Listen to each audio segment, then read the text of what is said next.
प्यारे भक्तों, आज हम आपको लेकर चलेंगे एक अद्भुत और रहस्यमयी आध्यात्मिक यात्रा पर, जहां देवी के 64 रूपों का स्मरण होता है। यह है 64 योगिनी स्तोत्रम।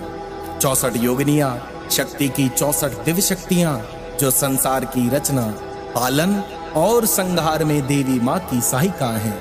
इनका वर्णन हमें तंत्र शास्त्र, पुराणों और योगिनी साधना परंपरा में मिलता है। कहा जाता है, जो भी भक्त सच्चे मन से 64 योगिनी स्तोत्र का पाठ करता है, उसके जीवन से सभी भय, रोग और बाधाएं समाप्त हो जाती हैं। उसे मिलती है माँ की कृपा, आत्मबल और आध्यात्मिक उन्नति। यह स्तोत्र आपको देवी की उपस्थिति का अनुभव कराता है। आपको यह अनुभव शांति और शक्ति से भर देगा। भारत के इतिहास में छुपे हैं ऐसे कई रहस्य, जो आज भी वैज्ञानिकों और इतिहासकारों के लिए एक पहेली बने हुए हैं। कुछ मान्यताओं के अनुसार योगिनियां माँ दुर्गा की अलग अलग शक्तियों का रूप थी, पर कुछ तांत्रिक ग्रंथ कहते हैं ये योगिनियां थी असली जीती जागती साधिकाएं, जिनके पास थी अलौकिक शक्तियां। वे उड़ सकती थी, अदृश्य हो सकती थी, समय को भी मोड़ सकती थी। 64 योगिनी मंदिर न तो किसी राजा के द्वारा बनवाया गया, न ही यह किसी आम धार्मिक स्थल की तरह दिखता है। यह एक प्राचीन तंत्र साधना स्थल है, जहां साधु संत योगिनियों की आराधना किया करते हैं, जहां की दीवारों पर खुदी हैं 64 अद्भुत, शक्तिशाली और रहस्यमयी स्त्रियां, जिन्हें कहा जाता है योगिनी। यह कोई साधारण मंदिर नहीं है, क्योंकि इसमें छत नहीं है। माना जाता है योगिनियां रात में आसमान से उतरकर यहाँ साधकों के साथ तंत्र साधना करती हैं। छत न होने की वजह से चंद्रमा और ब्रह्मांडीय शक्तियां सीधे यहाँ पहुँचती हैं। कुछ लोग कहते हैं यहाँ की दीवारों से अजीब सी ऊर्जा निकलती है। कई लोगों ने वहां जाने के बाद अजीब अनुभव किए, जैसे किसी की उपस्थिति महसूस होना, बिना हवा के भी कपड़ों का हिलना, और कुछ ने तो स्वप्न में योगिनियों के दर्शन भी किए। ऐसा भी कहा जाता है कि 64 योगिनियों की साधना पूर्ण करने वाला व्यक्ति किसी भी इच्छा को पूर्ण कर सकता है। आज ये मंदिर सिर्फ एक दर्शनीय स्थल बन गया है, पर इसकी दीवारें अब भी चुपचाप वह सब देख रही है जो हमारी आंखें नहीं देख सकती। 64 योगिनियां आज भी वहां हैं, शायद किसी अगली साधना की प्रतीक्षा में। अगर आपको यह रहस्य रोमांचक लगा हो तो वीडियो को लाइक करें और शेयर करें। ऐसे ही भक्तिपूर्ण विषयों के लिए चैनल को सब्सक्राइब करना न भूलें। इस स्तोत्र का पाठ श्रद्धा पूर्वक सुनते समय आप माता के चित्र का स्मरण करें, उनके पास होने का एहसास करें, उनकी कृपा प्राप्ति के लिए उनसे अनुरोध करें। माता आपकी बात अवश्य सुनेंगी। इसी विश्वास के साथ चलिए अब इस अद्भुत और चमत्कारी 64 योगिनी स्तोत्र का जाप आरंभ करते हैं।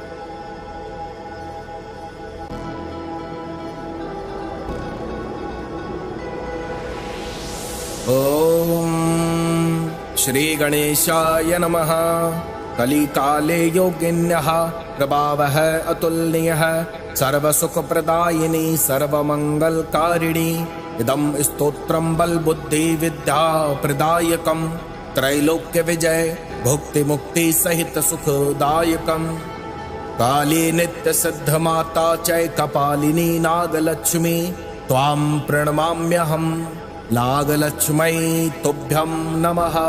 कुलादेवी स्वर्णदेहा धनधरं प्रदायिनी, गुरुकुल्ला रसनाथां नमाम्यहम्। रसनाथायै नमाम्यहम्। रसनाथायै नमः। विरोधिनी विलासिन्यै सर्वसुखप्रदात्री च, विप्रचित्ता रक्तप्रिया शत्रुनाशिनी उग्ररक्त, भोगरूपा मातः रक्ष माम्। सर्वविपत्ति भवभयहारिणी उग्रप्रभा शुक्रनाथा च, दीपा मुक्तिः रक्तदेहा मुक्ति प्रदायका। नीला भुक्ति रक्त स्पर्शा स्वाहा, जय घना महाजगदम्बा जगत्पालिनी बलाका। काम सेवितां नमामि च। मातृदेवी आत्मविद्या विद्यादायिनी मुद्रा पूर्णा रजत कृपा धनदात्री चय मिता तंत्र कौला दीक्षा तंत्र भैरक्षिणी महाकाली सिद्धेश्वरी सिद्धिदात्री चय कामेश्वरी सर्वशक्ति शक्ति प्रदायिनी भगमालिनी तारिणी नमोस्तुते सह नित्य कलिन्ना तंत्रार्पिता तंत्रेश्वरी भैरुंड तत्व उत्तमा तत्व रूपा वाहिनी वासिनी शासिनी वहन्नि क्षेत्रे रक्षिका महावृजेश्वरी रक्त देवी विकराल रूपा शिवदूती आदिशक्त्यै नमः त्वरिता ऊर्ध्वरेतादा ऊर्ध्व क्षेत्र रक्षिणी कुल सुंदरी कामिनी कुल रक्षिका नील पताका सिद्धिदा सिद्धि रूपिणी नित्य जनन स्वरूपिणी त्वां शरणहं प्रपद्ये विजया देवी वसुधा सर्वलोक विजय दात्री सर्वमंगला तंत्रदा मंगलकारी ज्वालामालिनी नागिनी चय चित्रा देवी रक्तभुजा सर्वभैभव हारिणी ललिता कन्या सुप्रदा चै डाकिनी मदशालिनी मोहमाया मद निवारिणी राकिनी पाप राशिनी चैलाकिनी सर्वतंत्रेशी मातः रक्ष मां यत्र तत्र काकिनी नागनर्तिकी एव शाकिनी मित्र रूपिणी सर्वमित्र रूपिणी हाकिनी मनोहारिणी मनोहर रूप प्रदात्री रूपम देहि मातेश्वरी तारा योग रक्त पूर्णा तारा भवतारिणी भुक्ति मुक्ति दायिनी षोडशी लतिका देवी सर्वदा नव यौवना अचिन्न यौवनदायिनी भुवनेश्वरी मंत्रिणी भक्त रक्षिणी चय छिन्नमस्ता यो निवेशा भैरवी सत्य सुकर्णी सत्य प्रिया देवी त्वां प्रणमाम्यहं धूमावती कुंडलिनी सर्वधन धान्य प्रदायिनी कृपां कुरु बगलामुखी गुरुमूर्ति रक्ष मां मातंगी कांता युवती मातंग सुता कमला सुकल संस्थिता वैभवदात्री चय प्रकृति ब्रह्मेन्द्र देवी गायत्री नित्य चित्रिणी मोहिनी एव माता योगिनी रक्ष मां सरस्वती स्वर्ग देवी ज्ञानदात्री अन्नपूर्णी शिव संगी भक्त पोषणी नारसिंही वाम देवी दुष्ट दलिनी गंगा योनि स्वरूपिणी मातु अपराजिता समाप्तिता चामुंडा परि अंगनाथा रिपु बक्षिणी वाराही सत्य काकिनी सह कौमारी क्रिया शक्ति शक्ति दात्री इंद्राणी मुक्ति नियंत्रिणी जय व्रजेश्वरी ब्रह्माणी आनंदमूर्ति वैष्णवी सत्य रूपिणी एवं महेश्वरी पराशक्ति माता आदिशक्ति लक्ष्मी मनोरमा योनि सह दुर्गा सचिदानंद सदा सर्वदा रक्ष माम् इदं स्तोत्रम् उच्च महिमन्धारितः सर्वमनोरथ प्रदायकं नास्ति संशयः महाकाली पुत्र विरचितं चतुष्षष्टि योगिनी स्तोत्रम् श्री महाकाली चरण अर्पणम् अस्तु। अथ चतुष्षष्टि योगिनी स्वाहाकार मंत्रः। ओम ऐं ह्रीं श्रीं श्री काली नित्य सिद्ध माता स्वाहा।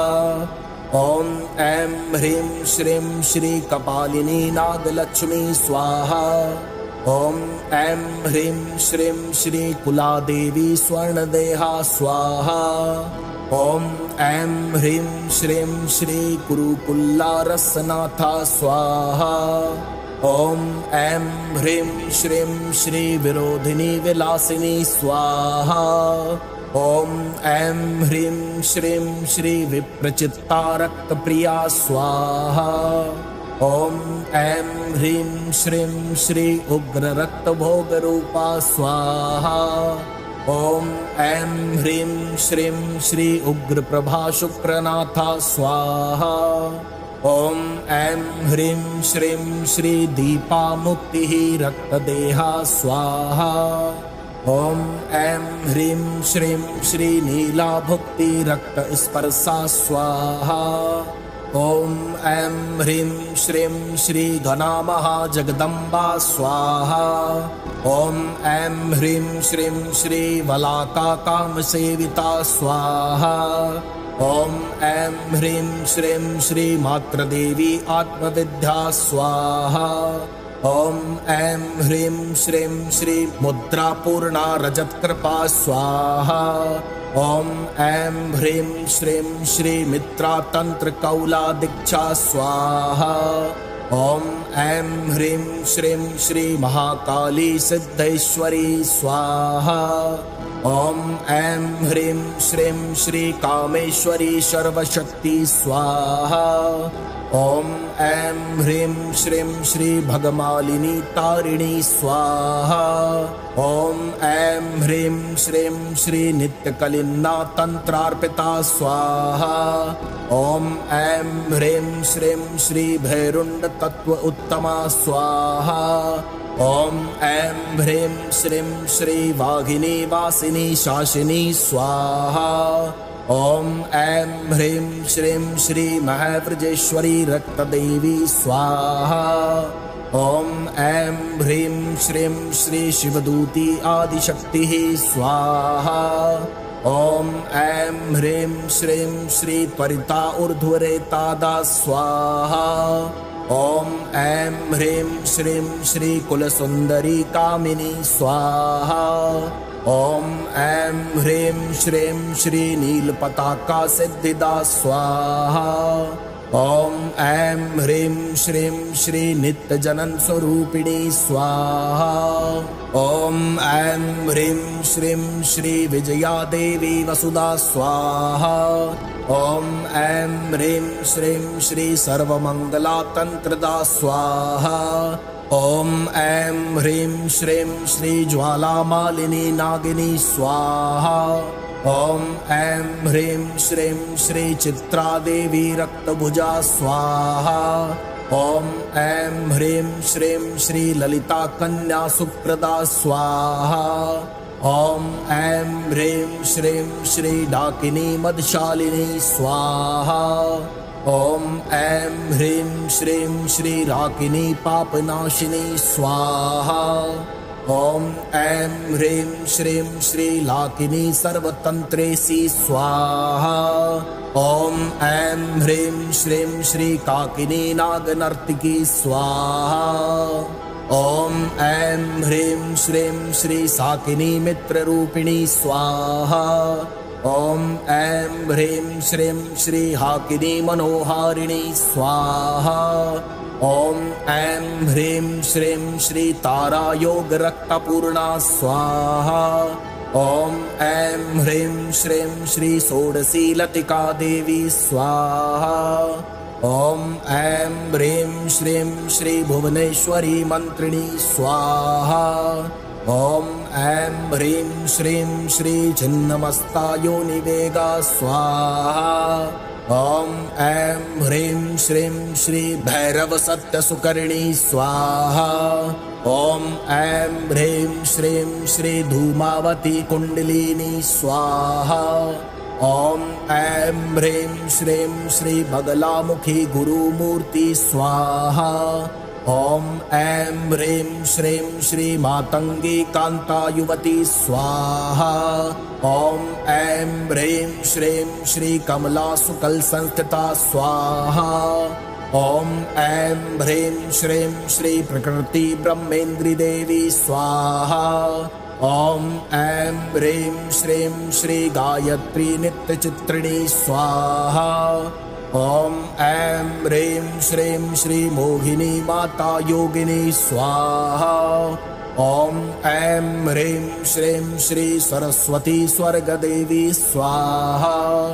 ॐ ऐं ह्रीं श्रीं श्री अन्नपूर्णी शिवसंगी स्वाहा। ॐ ऐं ह्रीं श्रीं श्री नारसिंही वामदेवी स्वाहा। ॐ ऐं ह्रीं श्रीं श्री गंगा योनि स्वरूपिणी स्वाहा। ॐ ऐं ह्रीं श्रीं श्री अपराजिता समाप्तिदा स्वाहा। ॐ ऐं ह्रीं श्रीं श्री चामुंडा परिअंगनाथा स्वाहा। ॐ ऐं ह्रीं श्रीं श्री वाराही सत्येकाकिनी स्वाहा। ॐ ऐं ह्रीं श्रीं श्री कौमारी क्रियाशक्तिनी स्वाहा। ॐ ऐं ह्रीं श्रीं श्री इंद्राणी मुक्ति नियंत्रिणी स्वाहा। ॐ ऐं ह्रीं श्रीं श्री ब्रह्माणी आनंदामूर्ति स्वाहा। ॐ ऐं ह्रीं श्रीं श्री वैष्णवी सत्यरूपिणी स्वाहा। ॐ ऐं ह्रीं श्रीं श्री माहेश्वरी पराशक्तिः स्वाहा। ॐ ऐं ह्रीं श्रीं श्री लक्ष्मी मनोरमा योनि स्वाहा। ॐ ऐं ह्रीं श्रीं श्री दुर्गा सच्चिदानंदा स्वाहा।